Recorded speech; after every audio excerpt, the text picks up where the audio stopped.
Welcome to Sri Lalitha YouTube channel. బయట వర్షం వస్తుంది కదండి, వేడివేడిగా స్వీట్ కార్న్తో పునుగులు చేశానండి. స్వీట్ కార్న్ చూసారు కదా, అవన్నీ మిక్సీలో వేసుకున్నానండి పీచులు లేకుండా చూసి. దాంట్లో కొంచెం బెల్లం వేసి, అంటే సరిపడా బెల్లం వేసి మిక్సీ పట్టాను. రుచి కోసం కొన్ని పాలు, ఒక హాఫ్ గ్లాస్ పాలు వేసానండి. గోధుమ పిండి ఒక అరకప్పు వరకు వేసానండి, క్రిస్పీగా రావడం కోసం.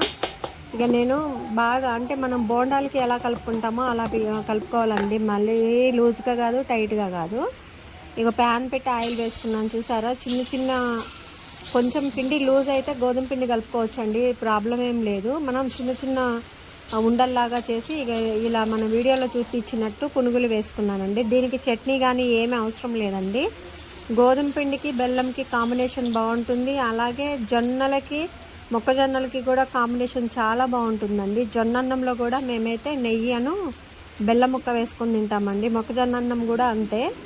వండుకున్న తర్వాత బెల్లమను కొంచెం నెయ్యి వేసుకొని తింటే ఆ టేస్టే వేరండి. అందుకనే మొక్కజొన్నకి బెల్లంకి కాంబినేషన్ చాలా బాగుంటుంది.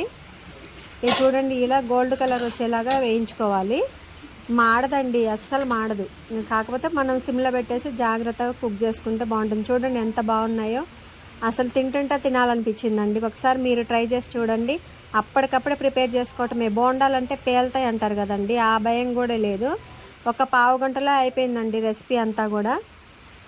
మీరు ఒకసారి ట్రై చేసి మీకు ఎలా ఉందో చెప్పండి, ఒకసారి మీ కామెంట్ రూపంలో తెలియజేయండి. Thanks for watching.